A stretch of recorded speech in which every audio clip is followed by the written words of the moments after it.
అన్నా నేను వెళ్ళొస్తానన్నా. సరే రేపు త్వరగా వచ్చేయి. హా అన్నా. అన్నా పనంతా అయిపోయింది, నేను వెళ్ళొస్తా. సరే రేపు పొద్దున్నే త్వరగా వచ్చేరా, బైపాస్ లో ఏదో ఆటో పని ఉందంట.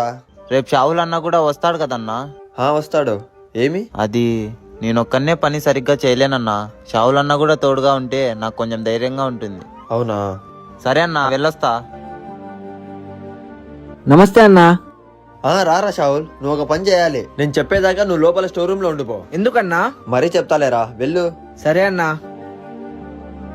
అన్నా రారా నరసింహ, ఈరోజు షాహుల్ ఏదో పనుండి రాలేదురా. పనికి నువ్వు కనువే వెళ్ళాలి. లొకేషన్ వాట్సాప్ లో సెండ్ చేసా, చూసుకో. అన్నా. అన్నా అక్కడ పనంతా అయిపోగొట్టేసా అన్నా. రే షాహుల్,